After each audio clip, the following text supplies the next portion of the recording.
Varicose వ్యాధితో బాధపడుతున్నారంట. తక్కువ ఖర్చుతో ట్రీట్మెంట్ కావాలి అనుకుంటే ఎవిస్ హాస్పిటల్ని సంప్రదించండి. నమస్తే రమ్మగారు. నమస్తే జయ. రమ్మగారు, దేవుడు మన మాట వినాలి. రాంగ్ క్వశ్చన్ ఏమో ఇది, నాకు తెలిసి. మనం ఆయన మాట కదా వినాలి. అవును కదా, అంటే బహుశా ఈ క్వశ్చన్ ఇచ్చిన వాళ్ళు మన పిల్లల ఉద్దేశం మన కష్టాలు మన బాధలు మనం చెప్పుకుంటే ఆయన విని తీర్చాలి అన్న సెన్స్ అయి ఉండొచ్చు. అప్పుడు ఏం చేయాలంటే, దేవుడు మన మాట వినాలంటే ఏం చేయాలి? ముందు మనం దేవుడి మాట వినాలి. ఆయన్ని భక్తితో కొలవాలి ఫస్ట్, అప్పుడు కదా. సాధారణంగా ఈ ప్రశ్నలు ఉంటాయి జయ. నా మొర ఆలకించలేదు దేవుడు. అది ఇది కరెక్ట్ పదం. ఎంత ప్రార్థించానో కానీ నేను అనుకున్న పని జరగల, ఆ ప్రమాదం తప్పల, ఈ ఆరోగ్యం కుదిరి ఈ మనిషి మాకు దక్కలేదు. ఎన్నో ప్రార్థనలు చేసాం, ఎన్ని మొక్కులో మొక్కాం, ఎన్నో గుళ్ళు గోపురాలు తిరిగాం, ఈ పని కోసం ఎన్నో మొక్కులు మొక్కాం. అయినా కూడా దేవుడు మా మొర ఆలకించలేదు, ఇదే పాయింట్ వందల వేల సార్లు వింటాం. మనం కూడా ప్రతి వాళ్ళు మన జీవితంలో కొన్నిసార్లు అయినా దీన్ని అనుభవిస్తాం. దీన్ని సరిపెట్టుకోవాలి జయ. అంటే ఎట్లా అంటారు? నీకు ఒక ముళ్ళు గుచ్చుకుంది, మో దేవుడా అంటాం, ఆ ముళ్ళు తీశారు, అయ్య బాబోయ్ ఎంత ముళ్ళు అంటారు, బటపటారు నెత్తురు కారిపోతాం. వెంటనే మనకేమనిపిస్తుంది? దేవుడు లేడు, ఇప్పుడు ఇంత కాల్లో ముళ్ళు గుచ్చుకుంది, నేను గుడికి వెళ్దాం అనుకున్నా ఎలా వెళ్తాను, ఊరు వెళ్ళాలి ఎలా వెళ్తాను, నేను అదేదో పని చేయాలి, నేను ఎట్లా చేయగలను, కాళ్ళు కట్టుకట్టాలి, దీనికి కుట్లు పడ్డాయి, అదేదో చీరుకుపోయింది, ఆఫీస్లో మీటింగ్ ఉంది, లేదా మర్నాడు ప్రయాణం ఉంది, పెళ్ళుంది, పేరెంట్ ఉంది, ఇవన్నీ పోతాయి. దుర్మార్గుడు చూసావా దేవుడు ఎంత పని చేశాడు. ఇవి సాధారణంగా అందరికీ వచ్చేవి. ఒట్టి పుణ్యానికి గుచ్చుకుందే, ఇప్పటిదాకా కూర్చున్నావు, చిటుక్కున ముళ్ళు పిలిచినట్టుంది, ఆ మధ్యలో నాబోటి ఓ పెద్దకే నుంచుంటుంది, పోన్లేరా నాయన కాల్లో గుచ్చుకుంది. కంట్లో గుచ్చుకుంటేను అదే, కంట్లో గుచ్చుకుంటే ఈ ప్రయాణం ఇవాళ కాకపోతే రేపొద్దున చేస్తావు, ఈ మీటింగ్ ఈ పూట కాకపోతే ఇంకో పూట, ఇలాగే కుంటుకుంటూ పోతావు ఎక్కడో చోటికి. కన్నైతే ఇది నేను ముళ్ళని చెప్తున్నా, ఏ విషయమైనా ఇంతే కదా జయ. పెద్ద యాక్సిడెంట్ అయింది, కాలు విరిగింది, ఉద్యోగం పోయింది, చదువు సంవత్సరం ఆగిపోయింది, ఇంకేమిటో ఇది, ప్రాణం పోతే నువ్వేం చేసేవాడివి? ఒక సంవత్సరం పోయింది, మొత్తానికి ప్రాణం పోతే దేవుడు మొర ఆలకించినట్ట ఆలకించనట్ట? ఇప్పుడు ఇలా సరిపెట్టుకోవాలి. బేసిక్ రూల్ చేయ ఇది. దేవుణ్ణి మనం పరిపరి విధాలుగా ప్రార్థించినా మనకి ఏదైనా లభించలేదంటే దానికి తగిన పాత్రత మనకి లేదని అర్థము.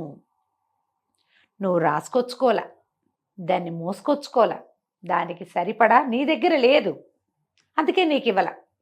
నీకు సరిపడాది నీకు ఇచ్చాడు. నువ్వు దేనికి పాత్రత కలిగి ఉన్నావో నీ పుట్టుకతోటి అది మొత్తం ఇచ్చాడు దేవుడు, నీకు ఇస్తాడు, ఇంకా ఇస్తూనే ఉంటాడు. మనం పుట్టిన దగ్గర నుంచి మరణించేదాకా మనం పొందేవన్నీ ఆయన ఎవడో అక్కడ కూర్చుని ఒప్పుకుంటేనే, అంతే, తన మాస్టర్ ప్లాన్లో ఆయన భాగంగా చేసుకుంటేనే ఇవన్నీ లభించాయి.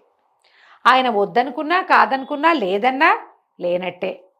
లేని టికెట్లని ఎన్ని చూస్తాం మనం? బాగా తప్పిపోయినవి, పారిపోయినవి, పోయినవి, పోగొట్టుకున్నవి, వెళ్ళిపోయినవి, వేరైపోయినవి ఎన్నో చూస్తాం. మనం అవి చూడటల్లా, మన జీవితం వరకు మనకు కొన్ని బాగానే ఉన్నాయి. ఈ కొన్ని బాగానే ఉండే ఫీచర్స్ ప్రతి ప్రాణికి ఉంటాయి కదమ్మా. చెప్పు, ఒకటి కళ్ళు లేవు అనుకుందాం, దేవుడు కళ్ళు ఇవ్వల, పవర్ఫుల్ ఇయర్స్ ఇస్తాడు. ఒకటి తీసేస్తే ఇంకొకటి ఇతోధికంగా పెడతాడు భగవంతుడు. ఇది లేదు అదేదో ఇస్తాడు, అది కూడా లేదు ఇంకోటి ఇస్తాడు. ఏదో రకంగా అసలు కాళ్ళు లేవు, చేతులు లేవు, చూసుకునే వాళ్ళు లేరు, దిక్కు లేదు, కానీ వాళ్ళు బతుకుతూనే ఉన్నారు లోకంలో. అంతే, వాళ్ళకు కూడా ఏదో ఇస్తాడమ్మా దేవుడు. ఆ సమయానికి ఏదో ఒకటి ఇస్తాడు. నీకు కావాల్సింది రాలేదని నువ్వు బాధపడతావు, కానీ నీకు రావాల్సింది నీకు ఇచ్చే తీరుతాడుగా. ఆయన అడ్డం పడలేడు అసలు. ఇప్పుడు ఆయన కూడా దానికి అడ్డం పడలేడు. నీకు రావాల్సిన దాన్ని భగవంతుడు కూడా ఆపలేడు. ఖచ్చితంగా వచ్చి తీరుతుందా రమ్మగారు? 100% మంచి అయినా చెడైనా. ఇందులో మనకి రావాల్సిన చెడు, మనం రాసుకొచ్చిన చెడుని తగ్గించుకునే అవకాశం భగవంతుడు ఇస్తాడమ్మా మనకి. అది ఇస్తాడు, చెడుని తగ్గించుకోవచ్చు. అప్పుడప్పుడు భగవంతుడు మన మొర ఆలకిస్తాడు. పెద్ద చెడు రాకుండా చిన్నది వస్తుంది. పాము కుట్టాల్సింది చీమ కుడుతుంది. కొండ నెత్తి మీద పడాల్సింది ఇంత బండరాయి పడుతుంది, ఇంత రాయి పడుతుంది, పలుకురాయి చిల్లు పడుతుంది గుండుకి. నువ్వు ఆ రాయి ఎంత పడితే చచ్చిపోతావు. నువ్వు ఇక్కడ పచ్చడి అయిపోవాలి, నువ్వు నేలకు అంటుకుపోవాలి.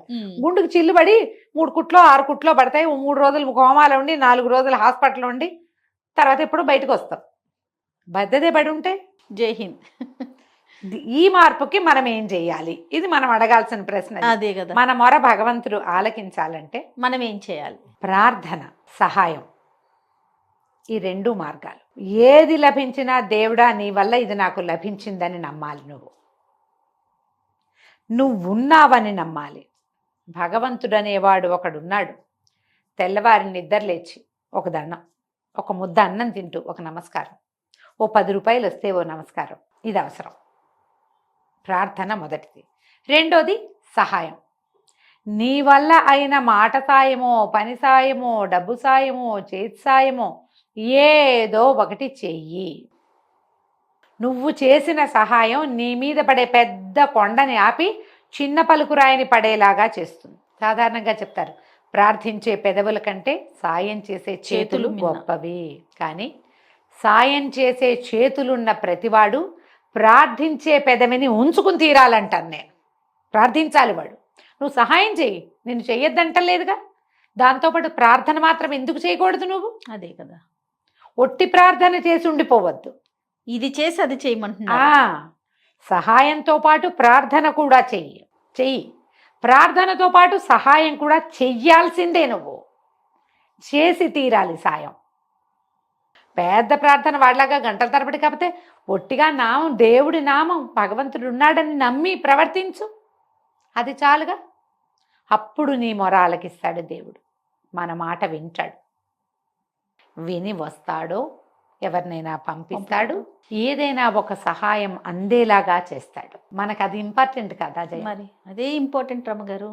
ఎక్కడికో వెళ్తాం, ఏముండదు, ఏ అవకాశము ఉండదు. ఎవరు మన భాష కూడా కాదు, వాళ్ళు దారి చూపిస్తారు మనకి. మనం ఏదో భాషలో అడుగుతాం, వాడికి ఇంకో భాషలో అర్థమవుతుంది. ఊరి పేరు ఒకటే తెలుస్తుంది, వాడికి రైట్ టర్ను లెఫ్ట్ టర్ను చెప్తాడు, ముందుకెళ్ళమంటాడు. భగవంతుడు లేకపోతే గోతులో పడతాం మనం. అప్పుడప్పుడు అలా అవ్వదు. ఖచ్చితంగా ప్రతి వాళ్ళు ఇప్పుడు ఇలాంటి అలా ఎందుకు అవుతుందండి అంటే, మీ జీవితాన్ని తరి చూసుకోండి. మీరు ఎన్నిసార్లు భగవద్ దర్శనం చేస్తుంటారు. మనిషి పుట్టిన ప్రతి వాడు తన జీవితంలో కొన్ని 100ల సార్లు దేవుణ్ణి చూస్తాడు. 1000 సార్లు అన్నం తింటాం జయ, మనం 100ల సార్లు దేవుణ్ణి చూస్తాం. అతడు దేవుడని నువ్వు తెలుసుకోవు, నమ్మవు, అనుకోవు. నువ్వు అనుకోకపోతే దేవుడు కాకుండా పోడుగా. మరి నీకు సహాయం చేసిన వాడు దైవమే. ఖచ్చితంగా ఆ స్వరూపం అది కాదు. నువ్వేదో రూపం ఊహిస్తావు, చతుర్భుజుడైన నారాయణమూర్తిని. అలా కనపడ్డు, నీ అందరికీ కనపడ్డానికి నుంచో లేదా ఆయన అందులో. అలాగా మనందరికీ కనపడ్డానికి కాదు. నీకు కావాల్సిన సాయం అది చేస్తాడు. వాడు ఒక గుడ్డి బిచ్చగాడు కూడా కావచ్చు, దారిపోయే వాళ్ళు ఎవరో కావచ్చు, ముక్కు మొహం తెలియని వాళ్ళు కావచ్చు, ఎవరైనా కావచ్చు కదా. వాళ్ళెవరో మనకు తెలియదు, పనిచేసి వెళ్ళిపోతారు. భగవంతుని ప్రేరణ వల్ల జరుగుతాయి ఇవి. దీంట్లో నీకు ప్రార్థన, సహాయం చేసే విధానము కనుక నీవైతే నీకు తరచుగా సహాయం అందుతుంది. అసహాయ స్థితిలో నువ్వెప్పుడు ఉంటావు, కాసేపు నువ్వు ఎంత అనుభవించాలో అంత, కానీ నీకు ఖచ్చితంగా సహాయం వస్తుంది. ఇప్పుడు వెంటనే ఒక ప్రశ్న, వాళ్ళందరూ మరణించట్లేదా? చాలామంది చనిపోతున్నారు కదా, చాలామందికి యాక్సిడెంట్లు అవుతున్నాయి కదా, చాలామంది జబ్బులతో అనారోగ్యాలు ఉన్నాయి కదా. ఎవరెవరి కర్మానుభవం వాళ్ళది. యాక్సిడెంట్లు అయినప్పుడు సహాయం అంది బతికిన వాళ్ళు లేరా? మరణం అనివార్యం కదమ్మా, దాన్ని తప్పించగలమా మనం? తప్పించలేము. ఇప్పుడు ఎర్లీగా 10 ఏళ్లకో 14 ఏళ్లకో 12 25 ఏళ్లకో అన్ని చేతికి అందే సమయంలో మరణిస్తారు కొంతమంది. వాళ్ళ కర్మానుభవాలు. వాళ్ళు ఎవరో మరణించారని మనం ప్రార్థించడం మానేస్తామంటే ఎలాగా? నువ్వు అన్నం తింటాం మానవు, గాలి పీల్చటం మానవు, ప్రార్థన మాంతే ఎట్లా? నువ్వు తినడము, గాలి పీల్చటము, బతకటము లాగానే ప్రార్థన. అంత సహజమైంది. అలా చేయాలి దాన్ని. నువ్వు అట్లా నమ్మాలి భగవంతుణ్ణి. సహాయం కూడా అలాగే చేయాలి, సహజమైన క్రియగా. నేను చేశానని డబ్బు కొట్టుకోవద్దు. ఇప్పుడు ఇదంతా నాకే లభించాలి, సహాయం చేసిన క్రెడిట్ కోసం ఆలోచించద్దు. సాయం చేసి వెళ్ళిపో. వాళ్ళకి కావాలి చేసి అంతే. ఆ సహాయం అదేదో ప్రమాణమైన క్రియ, దీనివల్ల దేవుడు మెచ్చుకుని నాకు టికెట్ ఇస్తాడు, అది ఇస్తాడు, నాకు అదేదో ఇవంతా ఆలోచించద్దు. అది పనికిరాదు. అది క్యాజువల్గా చేయాలి. అది చేస్తే నీ మాట దైవం వింటాడు. దైవాన్ని వినిపించే ఏకైక ప్రక్రియ ఇదే. అంతే. ఏ మాట అయినా వింటాడమ్మా, ఖచ్చితంగా. మనకు అది రావాలిగా. వినిపించటం వచ్చి రావాలి, వినిపించడం వచ్చి ఉండాలి. నేను చెప్తున్నా కదా, ఊపిరి పీల్చుకున్నంత సహజంగా మీరు ప్రార్థించడం నేర్చుకోండి. దానికి స్వరూపంతో పని లేదు, ప్రార్థన అంతే. మనము కాని ఒక అతీంద్రియమైన అద్భుతమైన దైవికమైన శక్తి ఉంది. దానివల్లే మనం నడుస్తున్నాం. అదే మనని చేసి ఉంచుతోంది ఇక్కడ. అది నమ్మితే చాలు. తప్పకుండా రమ్మగారు. ఈ రెండు చేయండి, దేవుడు మీ మాట వింటాడు చక్కగా. నమస్తే అండి. నమస్తే.